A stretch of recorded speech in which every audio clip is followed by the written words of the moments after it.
welcome to the Cheer Up Podcast.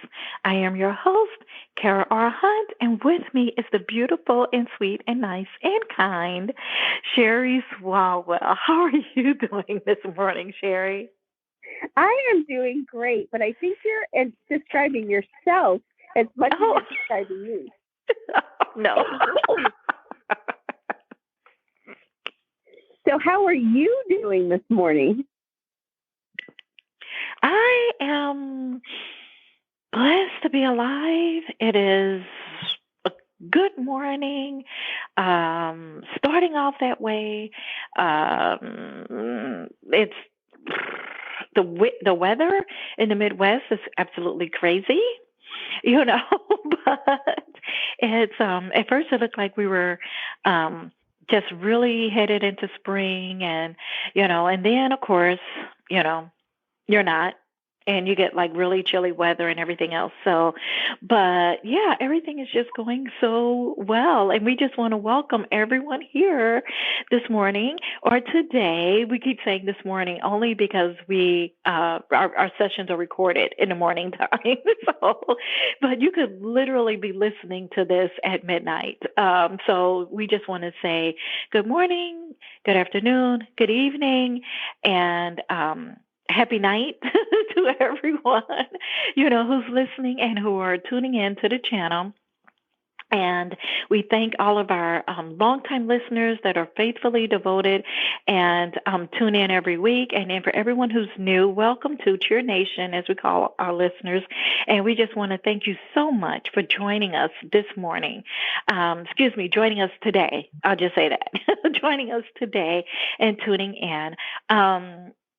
No matter what platform you're listening on, just please be sure to download, hit like, and hit subscribe because it would help us encourage others. The way the algorithms are on the various platforms, the more hits, downloads, likes, or whatnot it gets, it keeps us more kind of relevant in algorithm. And when someone types in uplifting or encouragement or inspirational podcast, then, our name will pop up as one of those. So if you guys could do us that favor, we would greatly appreciate it. And Sherry, oh my goodness, we are at the end of April and we are still in the book of Judges. We have covered Barak, Sisera, Deborah. Oh my goodness, we've just covered a whole bunch of biblical figures in the book of Judges, right? Exactly. And today we finally get to reveal how Sisera died. Oh, right. And for those of us who, if you're just tuning in to the podcast today, those biblical figures that we just mentioned, Barak, Barak, Sisera, Sisera, and Deborah in the Bible, can all be found in the book of Judges. And we were just covering those biblical figures, what they went through, some of what they went through and how what they went through kind of still applies to us today. If you want to go and you want to listen to those podcasts as well, then you can do that. Just whatever platform you're on, just scroll down and you'll be able to see those as well. And today we are, getting ready to reveal someone else in the book of Judges. And her name is, well, for the sake of this podcast, I'm going to say Yael. I wanted to double check that before we recorded, but I forgot to do so. But in the book of Judges, in the Old Testament, her name is spelled Jael, but I'm almost pretty sure it is pronounced Yael. So today we are going to discuss Yael and what she did in the book of Judges that has made her a well-known biblical figure in the Bible. And so if you guys have been already listening in, but for those who haven't, there was Deborah the prophetess, there was Barak and Deborah the prophetess, and God had told Barak, we're going to go to war. So they were at war during this time. Okay, the Israelites were at war against a mighty enemy, and God had told Deborah and Barak that I'm going to deliver the enemy into your hands, and so He did. That's a very short version of it.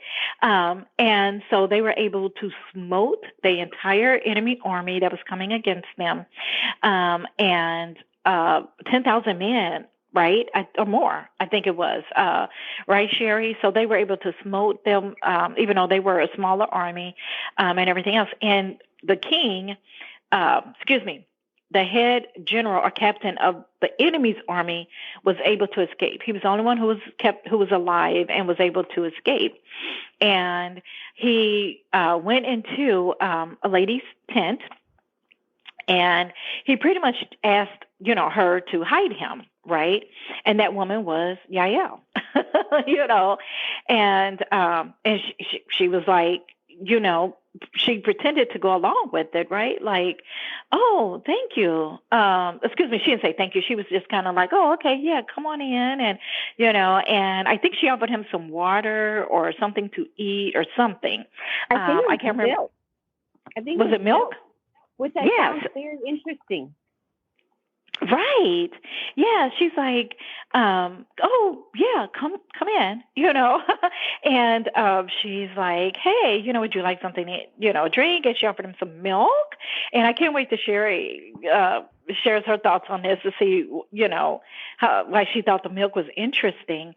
And yeah, she offered him some, and she was just very nonchalant about it, and so he's thinking, oh, good, she's okay with hiding me here. And he pretty much told her, don't tell nobody I'm here, right? And if someone comes asking, I think they said, if someone comes looking, he said, if someone comes looking for me and asking for me, tell me I'm not here and everything else. So whatever happened, she offered him milk. She obviously may have had conversation with him and everything else. Whatever it was, he was so relaxed around her that he ended up going to sleep, right? So she must have just really made him feel comfortable, while he was there. Like he was tired. He'd just been through a battle, barely escaped with his life. So, physically he was tired, but mentally you still in the enemy's camp, right? So personally, I don't think I could have kept an eye closed, but apparently she had made him feel so comfortable that he did, and he, fell asleep. And when he did so, she was like, yeah, you thought I was your friend or whatever, but no, right? I'm going to capture you and kill you. And that's what she did. And the amazing thing that she did it with, is a tent peg from the tent that she was in. She took a tent peg and she pretty much hammered it through his temple. So she killed him. And that was the end of that battle, pretty much. Now, that victory, if everyone remember, when we were talking about Barak a couple of weeks ago, was supposed to go to him. But because he didn't exactly do what the Lord had asked him to do, well, he did it, but he was shaky about it, like in his faith, and he asked Deborah to go with him to do it. He was denied that victory. So it went to some woman who probably woke up that morning just think her day was going to just go normal, right? But then in the end, she ended up killing like a mighty general, a mighty captain of the enemy's army, and she did it with a tent peg. Now, evidently, right, the tent pegs back then, I think, are a lot different than they were today. And to be able to do that and hammer that through someone's, oh my goodness, I can't remember if it was in the scriptures that I read this when I was going through her story and researching her story in the Bible, or if it was a part of the study notes of the Bible. But it said that it was done with enough force that he was decapitated. Do you remember hearing that, Sherry? I don't. Or reading that? Wow. Yeah. Wow. And that the only way she could have done it was with the strength of the Lord, right? when she did that, because remember he said the enemy's going to fall, and everything else, and she just picked up a tent peg, and then apparently she had enough strength through the Lord, to just, while he's sleeping, to take that tent peg and just do it so, um, the, with enough force to just kill him, and it's just amazing, to think about that. It's like, so I don't know. That's just amazing. The bravery that would take, right? To, and the strength and the boldness to be able to do that. Um, and not be shaking in your boots while you do it, because it doesn't say she was scared, right? It says she Right. just did it.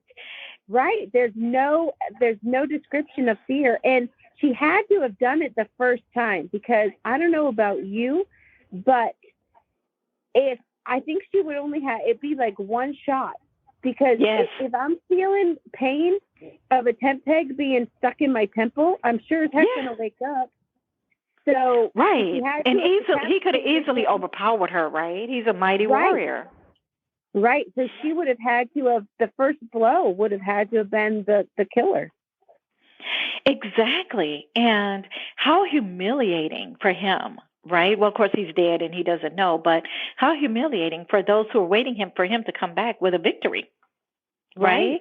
And then to find that he was beheaded or decapitated, or even if it's just straight tent peg through the temple, how humiliating for his legacy, right? They're like, wow, a woman? Because we got to remember, women weren't looked on then as they are now. So, and not by another captain of an army, not by a general of an army, not by another mighty warrior or by the sword, but by a woman, by the hand of a woman, is how he met his end. And she kind of, she just kind of made him feel comfortable, which she pretty much had to do, right? She pretty much had to make him feel comfortable, because there was no way she could have done that if he was sitting at the table still drinking the milk. Exactly. Well, it talks about in Judges 4, it talks about how she said, or it says that she, it's right here. So and Jael went out to meet Sisera and said to him, "Turn aside, my lord, turn aside to me, do not fear." And when he had turned aside with her into the tent, she covered him with a blanket. Then he said to her, "Please give me a little water to drink, for I am thirsty." So she opened a jug of milk, gave him a drink, and covered him.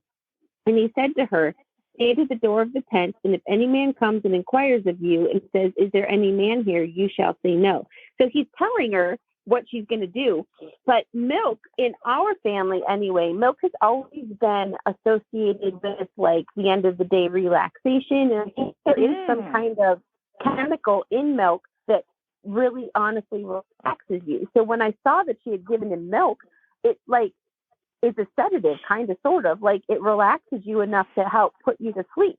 So he was 100% completely relaxed and trusting of her, which is crazy. Like you said, he's in the enemy camp, and yet he's trusting this woman that he said, she said to him, "Do not fear." So she did tell him, so she deceived him, but all is fair in love and war, I guess. But right, and I forgot about that.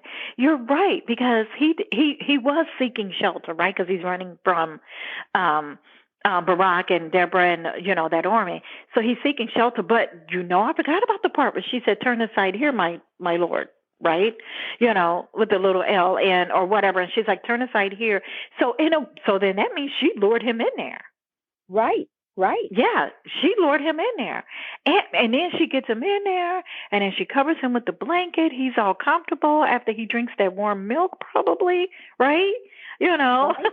And she kind of disarms him mentally and emotionally. He's like, "Oh, I found a friend in the enemy's camp," and everything else. But she wasn't his friend. Well, he probably thought that because she was a woman, she wasn't any threat. Exactly. He's like, "Yeah, what can she do to me?" Well. When you have the help of the Lord on your side, and you'll be amazed at what, can happen. And it's just amazing. And basically she got rid of the enemy. And so, You're probably saying, that's so great, Kara and Sherry. And yeah, that's an amazing story about Yael and how she put a temple through the enemy's, put a tent peg through the enemy's temple. What has that got to do with me today? Right? I'm facing all these other different situations and things like that. What has everything to do with us today as believers? Because sometimes we have to put a tent peg through the enemy's temple. We have got to annihilate the enemy. And today, at least, we don't have to worry about it being someone of an enemy army. As of right now, we haven't been invaded. We're not at war. Technically, we're not at war. We haven't been invaded by an enemy country. There's not a country that has come in and they're saying, hey, we're going to take over America, and we're going to do this and do that. And they're just like roaming through our streets, going from house to house, door to door, and everything like that. So right now, we're not in that situation. But Yael was. But it doesn't matter, because even though her enemy was like the captain of the enemy army who was trying to destroy Israel and or to enslave them, we have our own enemies today. It could be fear. It could be anxiety. It could be a friend, and a coworker or a friend or even a family member that is trying to do harm to us, whether it be mentally or physically, spiritually, emotionally, financially, or anyone who's trying to pull you away from the path God has set you on. And so there's so many enemies in our life that sometimes we just have to put a tent peg through their temple. If it's fear and God is like telling you to do something, that's something that we need to stand up as believers and be like, oh my goodness, God, I am shaking in my boots over this, but please, please give me the strength that I need to be able to get through this, right? And even if it's someone in your life who is just causing you endless grief, one way or the other, like I said, whether it be mental, physical, spiritual, emotional, obviously you're not going to go to the nearest Walmart, pick up a tent peg and put it through their temple, literally. That's not what we're talking about. We're just saying sometimes we need to put them to death in a spiritual way. Sometimes we have to walk away. Sometimes we have to say, we have to cut them out of our lives. Sometimes we need to confront them on their behavior when the Lord asks us to. We just have to be careful to do it in love. And then sometimes, like I said, you have to walk away. Even though and that doesn't mean that you don't love them. It just means that they are someone in your life who is, the more that they're in your life, the more they're pulling you away from God's path in life. And they're constantly invoking your sinful nature, so to speak. Like when you're around them, you start thinking things that you normally don't think. You're like, I can't stand this person. I want to strangle them. It's just like, and they stress you out. They make your heart beat faster because you're just so mad. They emotionally drain you. It's like after a conversation with them, you're like, I have to go lay down. I can't deal with them, anymore. Or they're constantly asking you or questioning you about your faith. What? You still a Christian? I thought you got away from that like years ago. And why are you still a Christian? The Bible's fake, and you need to embrace Hinduism, or you need to embrace this particular ism. And what you really need to do is just sage your home and pray to these crystals. Anyone or anything like that who is constantly trying to pull you away from God, who is asking you to make an idol of something like money, or your job, or a new career, or another person, those people are the people that you need to be, I'd ask them to stop and they won't stop. And I just need to just walk away from them. And sometimes, and so when we say put a tent peg in a temple, that's what we mean. We're like, you got to get rid of the enemy so that you can move forward.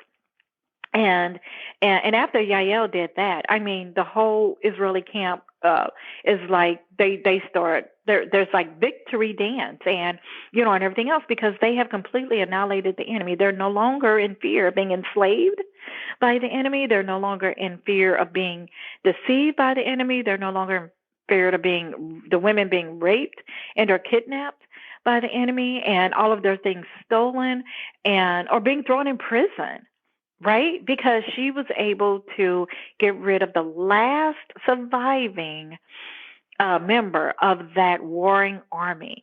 And she did it with a 10 peg. With us, we can do it through the power of Jesus Christ and the Holy Spirit. And even though it may be painful and it may be breaking our hearts, because it's not that we don't love those people, we just can't be yoked to them because they are bringing us down. And it doesn't just, and like we mentioned before, it may not be people. It may be the spirit of fear. Or the spirit of anxiety that keeps popping its head up.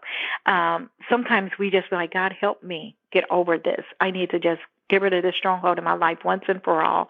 What are your thoughts on that, Sherry? Oh, absolutely. I agree with you. And God has worked with me in that area. I'm attempting to be a recovering people pleaser. And I say that because it's hard to break out of the people pleasing mode. But God has talked to me many, many times recently in the last few years of taking things out of my life that are not healthy in order to make room for the things in my life that he wants to put there that are the better yes. And so I learned the hard way. God told me 2 or 3 years ago that I needed to break off a relationship with a fellow believer. There was nothing wrong with that person. That person is a wonderful, wonderful person, but she and I, our season of friendship was over. And so God had been talking to her and he had been talking to me separately, telling us that our season of friendship was over. And neither one of us wanted to listen to it because we enjoyed each other's friendship. And I realized the hard way because I didn't listen right away. I didn't listen at first because we were both believers. So how is this wrong? I don't understand. I don't think I'm hearing you right, God, because, you wouldn't tell me to be rude to a fellow believer, a sister in Christ. And I realized, though, when we don't obey, when we don't listen, and we don't do things God's way, when we try to keep seasons that long past their expiration date, all it does is hurt everybody involved. And so she and I, it got worse and worse and worse. And like misunderstandings were happening and feelings were being hurt and things that didn't need to happen. And so finally I said, okay, God, I need to obey you because the only way that she and I are going to remain friends or civil to each other is if I obey you. You said this season is over, so I need to trust you that this season is over. And so that's what I did. And I'll tell you the peace that comes from doing it God's way and listening to his way. I have nothing but good things to think about her and my time with her and my friendship with her. Whereas I think that if we had continued to continue a friendship beyond the expiration date that God had given it, I think that we wouldn't be on speaking terms and it would be really bad. And I don't want that in my life. And I most certainly don't want that for her life. So like Kara said, when we do it God's way and when we obey his leading, he's not saying necessarily that people, are bad, but it could be just the combination of you with that person is bad. There are other times God has had me leave other friendships to where it has been more of a wolf in sheep's clothing type of a thing. And so sometimes the person is toxic. And so you need to remove yourself because the person is toxic, or you need to remove them because the person is toxic. So that's a conversation that you have to have with God himself. That's where you say, okay, Lord, I trust you. I will move away. I will create distance with this person because you told me I needed to. If you want to reveal to me the reasons behind it or, what exactly is going on, I'm listening. But if you don't want to, that's okay too. I'm choosing to obey you. So I ended up having to completely block that person, and I got so much peace because I did it God's way. Then there's another. So we're talking about leaving things. There was another area in my life where God said, this is not necessarily a bad thing, but you don't have time for this in your life right now. And this wasn't a person. This was an activity. This was something that I enjoyed. I actually realized I was clinging to it because I didn't trust God to supply this need for me. And no, let me rephrase that. It wasn't a need. It was a want. God, I wasn't trusting God to supply this want for me. And the want is books. I absolutely positively love books. And there's a few books that I really, really want to read by these new authors. And my library doesn't necessarily take them. And I can't afford to buy every single new book that I want to just because of inflation right now. Like I can't afford that luxury when there are other things that I need to buy instead.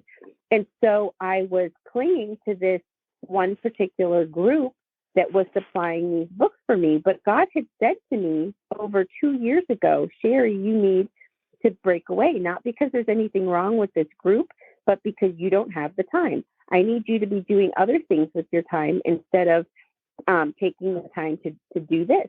And I wasn't listening to him because I was afraid that if I didn't get the books my way, if I didn't do it my way, that I wouldn't be able to read these books. Well, first off, how stupid is that? And second off, like my God is bigger than that. So I finally said, okay, I disobeyed you for so long. I have to finish the commitment of the books that I promised to read and review. So I have 2 left, I think. But I have stopped. And once those are done, once I have fulfilled that commitment, I'm going to delete the email. So I won't even get the temptation of the emails anymore to be like, oh, I have time to do that. Oh, I can do this one. Oh, I can do. No, God said no. And no means no. No doesn't mean no when I feel like it. No means no. And so I had to come to the conclusion that I trusted him and that he would give me the books that he wants me to read in the right way. And I'll tell you what, every single one of the books that I thought I was going to have to buy, God supplied in a different way than through that group. And I am so excited. So he's building my trust, but I needed to obey. And I'm ashamed of myself for all 3 of these examples that it took me so long to obey him. But it doesn't necessarily mean things are toxic. Sometimes they are, as was the case with one of the 3 examples that I gave. But obeying is obeying. Like obedience, you need to obey, period, regardless of why. If God gives us a direction, like we should learn this. I should have learned this from Barack. If God gives me a direction, he's going to give me what I need to fulfill it. The provision to do it, right. Mm-hmm. Yeah. And I want to be more like Yael than like Barack. I don't want to be like Barack. Well, and I want to mention one more thing, because like you said, because the examples you gave are all I mean, it could be an activity, it could be a friend, it could be a people-pleasing spirit, it could be fear. But I also just want to mention that sometimes it could be not even directly related to you. I remember a situation where, and this one was with a family member decades ago, but because my boys were small, yeah, they were. Well, actually, one of them wasn't even born yet, but my oldest was younger, and still like 3, 4, 5 years of age range. And I had grown up with this particular family member, so I was used to their, crazy ways and the things that they did. But it was one example one day that really led me to believe, I'm like, this is not, this person was not abusing my child in any way, so I don't want to give that type of impression. But the lifestyle they lived was not conducive to my son being around them every day, right? And it was like, okay, this is not good. I thought it was okay. I grew up around it and everything else, but my son is a completely different person, and he's a young age, and he's very impressionable, and by him being around this person, the things they may learn, it's not a good thing. And I don't want to fight that battle later in his life, right? Because I left him too long in a situation where I should have removed him from a long time ago. And like I said, it was just in particular this particular person's lifestyle and the people that they had surrounded themselves with.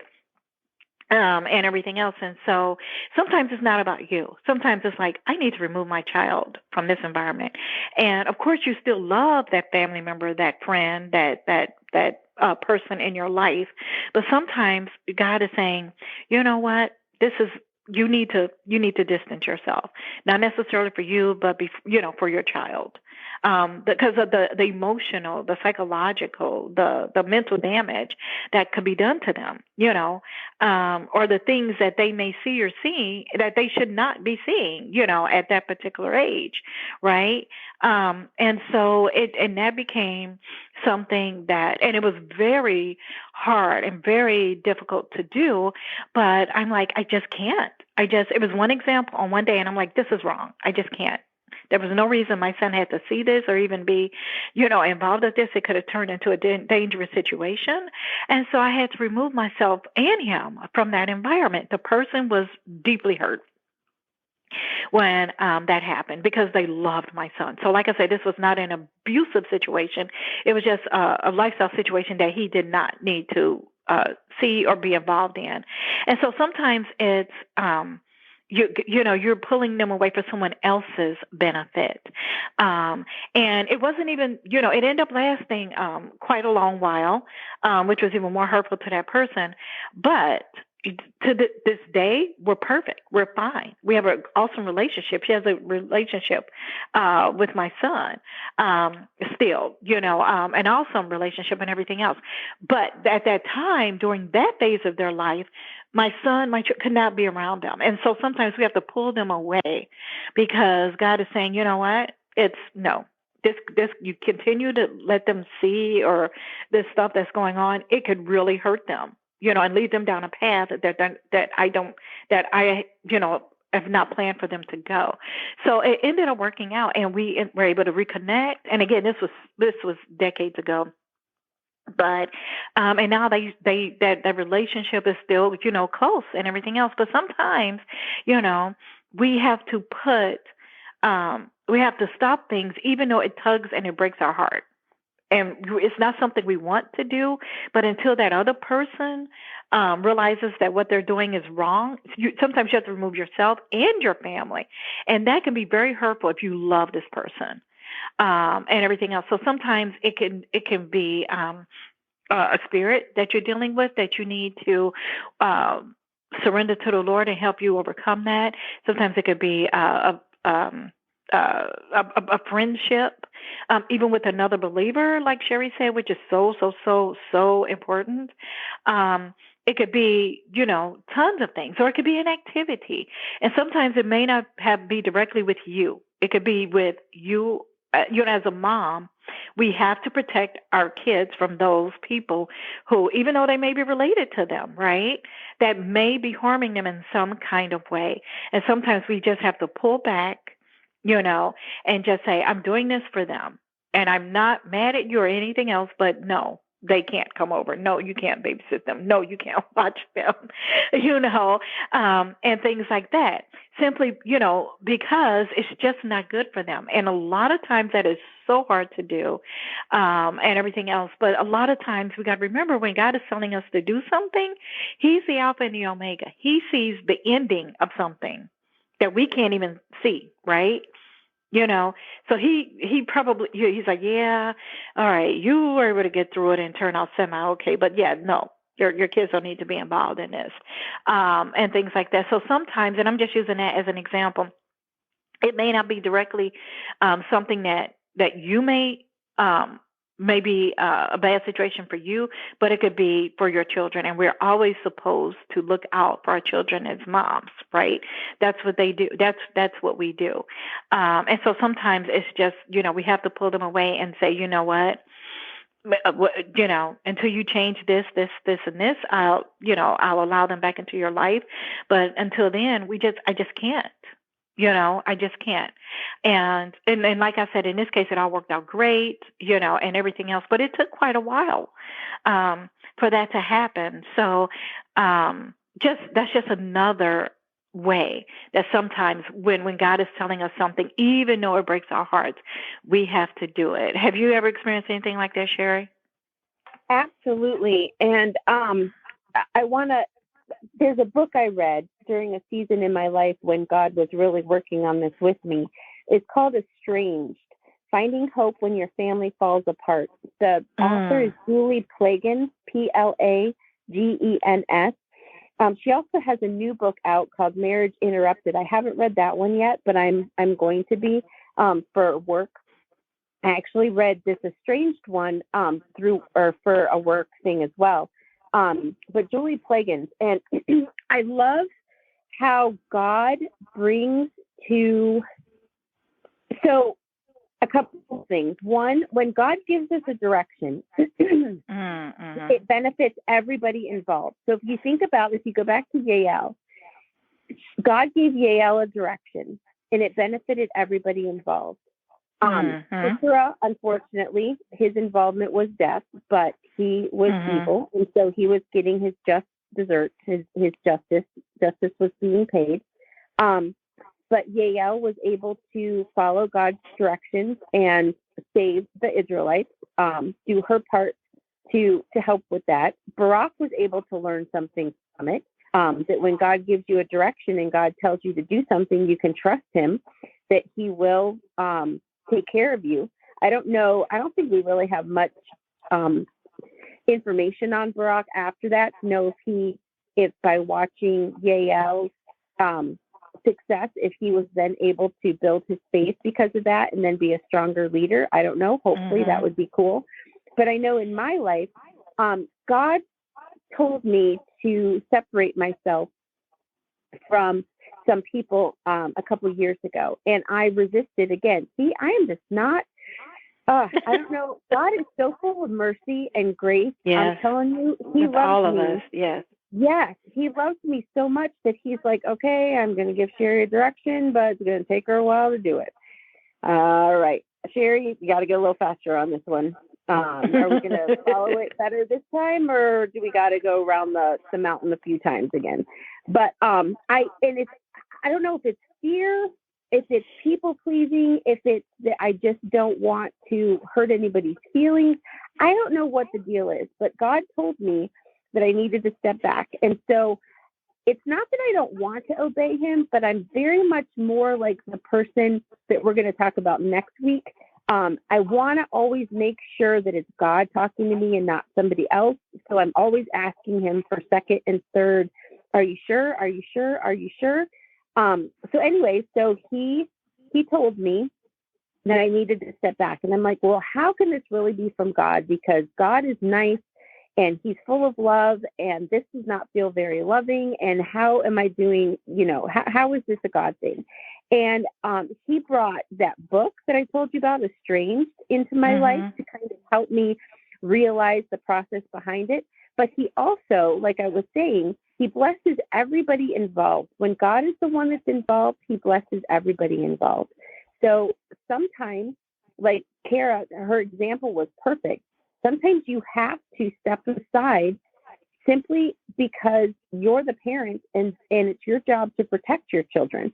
Does it mean, like she said, maybe we grew up that way and it was okay for us, but that doesn't mean that it was healthy, and it doesn't mean that it's healthy for our children.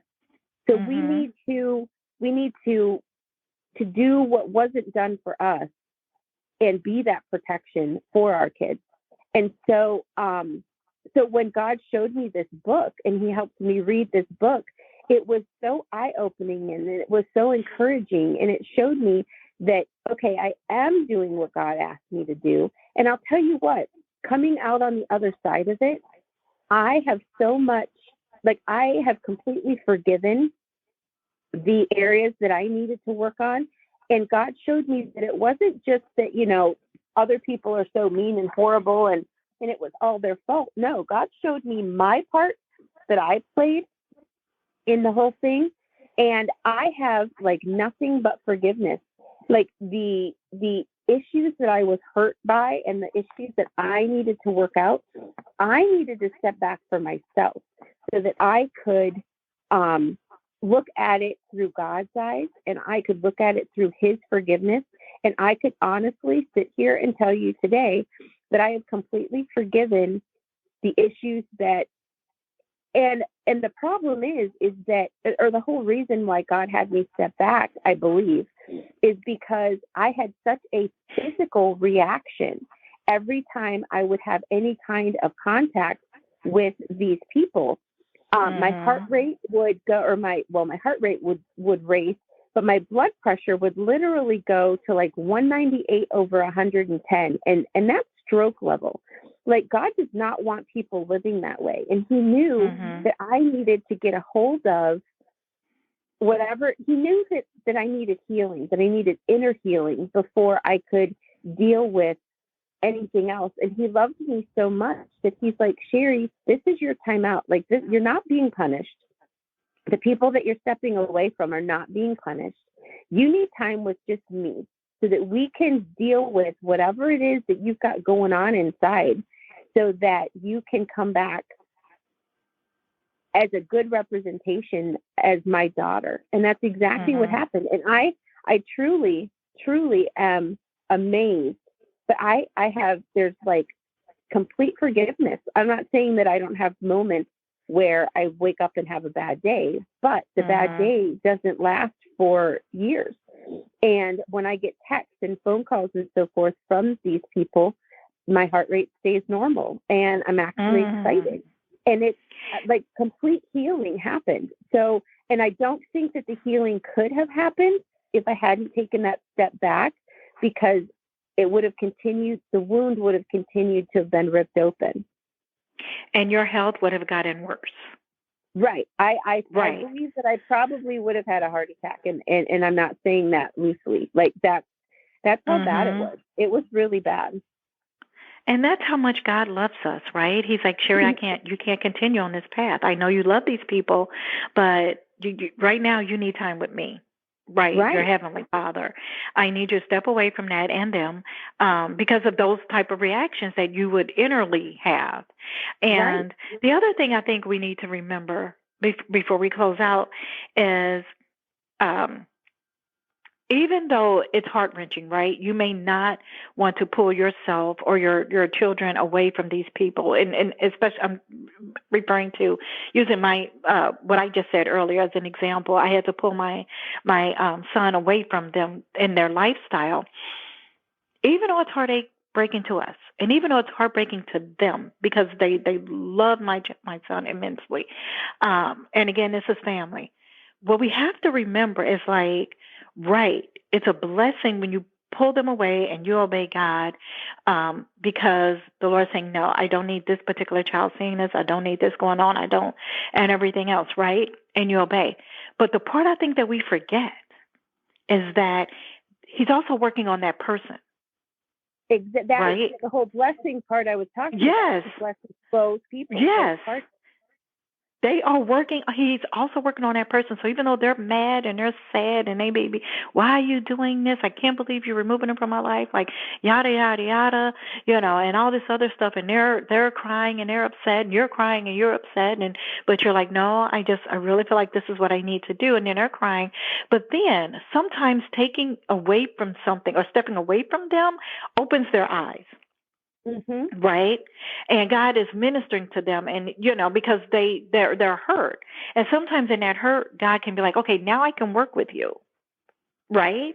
And and he can work with them. And especially if they call out to him and be like, I don't know what's wrong, especially if they're like,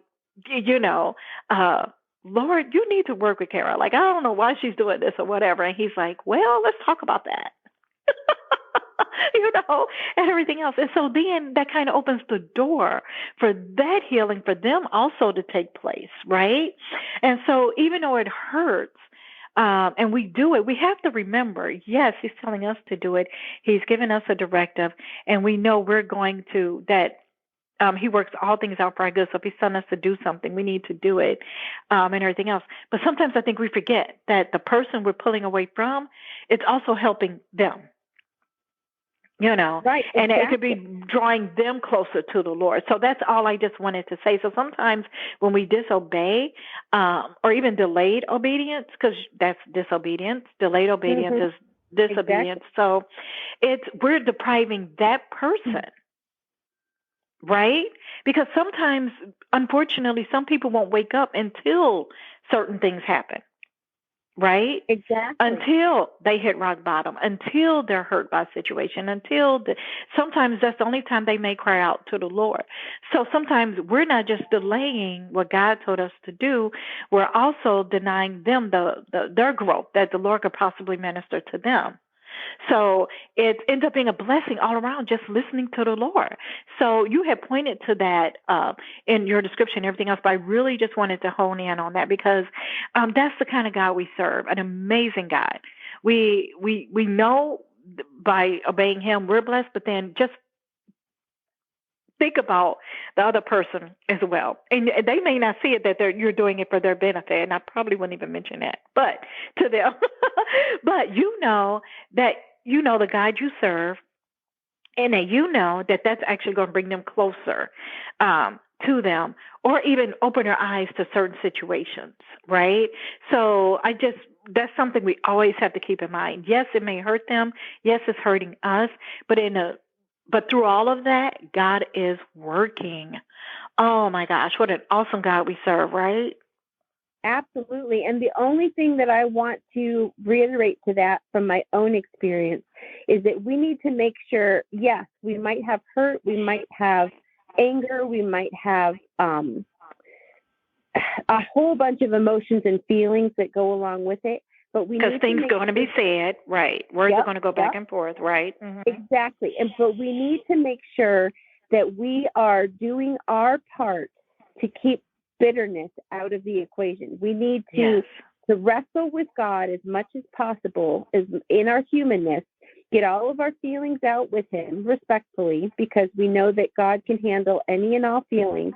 But we need to get to the point, we need to wrestle with God to get to the point where, and take as long as you need to do this, but get to the point where we can actually pray blessings over those people, where we can think about them and not be angry, think about them and have that peace, think about them and thank God for what He's doing in their lives. Ask God to bless them. Because I'll be honest, when I first took that step away, I was not very nice. I was like, God, you need to work on them because I'm just done. I'm just done. Mm-hmm. And He was like, okay, I hear your hurt. I hear your pain. I know you don't really mean this. Let's talk about it. And He got me to the point where not only was I able, I forced myself at the beginning to pray blessings over them because I knew that would soften my heart, and I wanted to make sure my heart stayed soft. And now I can honestly say I want nothing but the best, because I love them and I love God. And God will do that. Like, He can take the biggest pain that you've got going on in your life, and He can turn it into a huge blessing for everybody. But it's our job to stay soft. It's our job to stay in connection and close connection with God. It's our job to make sure that when we stand before Him, that we're standing before Him without bitterness, without unforgiveness, without anger, because God can use us and He can turn all of these yucky, horrible life experiences into blessings if we let Him. But we have to stay soft. And you might be hard at first, and that's okay. That's understandable. But you need to stay close to God, and you need to draw closer to God to get soft, because there's nothing worse for you and your spiritual health than to be hard and bitter. And I don't want that for anybody. I truly don't. I don't want it for myself. I don't want it for my family. And I most certainly don't want it for anybody else who's listening. So all of these things that we're talking about, Kara, are going to fit so well when we start talking about Gideon next week. So I'm going to stop our conversation now because I want us to pick back up in 7 days and talk about Gideon and how God used, he can use all of these life lessons that you and I have been sharing with the story of Gideon as well. So if you need encouragement, if you need prayer, maybe you're going through something that Kara and I have gone through, and we're just a few steps ahead of you on that journey. If you would like to reach out and ask for prayer or encouragement or just a listening ear, somebody to talk to, email us at cheeruppodcast@gmail.com. Or you could start a discussion yourself in the Cheer Up Podcast Facebook group. That is on Facebook, and it's Cheer Up Podcast. Nice and easy. I'd also love to encourage you to head over to Kara R. Hunt, and you can look at all of the different paper doll books that she has out already. And Eve is coming out very soon if she isn't already published, because it's the end of April now. I love all of Kara's books, and I love all of the paper dolls books. And Kara has given me a sneak preview into what is coming after she's done with the paper dolls, and I cannot wait. She has 2 different ways to go, and I want her to do both. So she's just going to have to write a whole bunch because I can't wait to hear more of the story. But we're not done with paper dolls yet. I'm just somebody who is super, super excited about making plans and seeing what's coming up. But paper dolls. And Eve was released on March 31. So it is available in your local stores. Should be available for your local bookstores, and of course online and free on Kindle Unlimited, and everything else. So, and if it's not at your local bookstores, just ask for it, just request it, and they'll be able to order it in. But again, it's available ebook, paper book, hard copy, and yep, it's already out there as of March 31st. And don't forget, too, another great resource is Ask Your Library to stock all of them, because that's a great way for new authors to be able to be discovered by people. So ask if you, I'm going to ask the people, the listeners who are around where I live, if you would ask for our library to house it, maybe I'll even ask for it. They get mad at me, though, because I ask for a lot of books. Not yelled at, because people don't yell at adults, but they were like, you have a limit, because there are other people who also want to request books. So if you are around here and you're my friend, if you would request Kara's books, Paper Dolls, I would absolutely love it, because I would love to see them in our local library. But do it in your local library too, wherever you are listening from, because it's a great help for authors to get into their local libraries. And a lot of times, library people who order books don't know about the smaller new authors like ourselves. So that would be a wonderful way that you could bless us. But to go to Kara's website, Kara R. Hunt, Paper Dolls is the first book. It's still by far my favorite, simply because it introduces all 7 of the dolls at the beginning. Absolutely love that concept. I'm so glad that Kara did it that way, because she got me invested in all 7 of them. Then after that, it was Paper Dolls Kite, then Paper Dolls Priscilla, Paper Dolls Don't Tell Me I've Got This, Lydia, Paper Dolls Eve. Next is going to be Paper Dolls Mary, and then last is going to be Paper Dolls Jan. So I already feel like they're all my friends. So you guys, I'm telling you, you read the first one and you're going to be hooked. You'll absolutely love them. You can head over to my website. You can check out what's over there as well. Just Kara and I, we just have a heart for sharing God's love with everybody that we get a chance to. John 16:33 tells us that these things I have spoken to you, that in me you may have peace. In the world you will have tribulation, but be of good cheer. I have overcome the world. Those are Jesus's words to us. And Kara and I just have a heart to share that with whoever will listen every week on the podcast. But not just in the podcast, but also through our books that we write, also through YouTube channels, also through our website, any speaking engagements. Head over to Kara's website too, because if you're somebody who wants to write books and fiction books, and you don't really know where to start, or you have an idea but you don't know how to flesh it out, Kara has an opportunity where she can come alongside you and offer you advice. She is wonderful. A lot of her books have won awards, so she knows what she's doing. She knows what she is talking about. And I have known her. I have been blessed to know her writing for over a decade. And I'm telling you, the very first time I read just one chapter of book 7, yes, I will let you in on that secret. I read book 7 already, and it is amazing. But I felt like her writing was anointed from day one, from the very beginning. So she knows what she's doing. She knows what she's talking about, and she's just an excellent, excellent writer. So if you need help in that department, head over to her website, because she has a page that will explain exactly what she can do to help you, and she would be more than happy to come alongside you. So having said all of that, please come back next week, because we're going to be talking about Gideon. We're going to be picking up our conversation where we left it off today. We finally told you who killed Sisera. I hope that you were pleased with the results of that, and how God was so ingenious and how he did it. I'm telling you, I do not have the courage that Yael does, but if God told me to do something after I handled it like Gideon, I hope that I would in turn drive that tent peg into the guy's skull and decapitate him with one blow. So, having said that, don't worry, my husband is completely safe. There will be no tent pegs at our house, nor with our children. So all is good. Have a great rest of your week. Have a great day, and we will talk to you next week.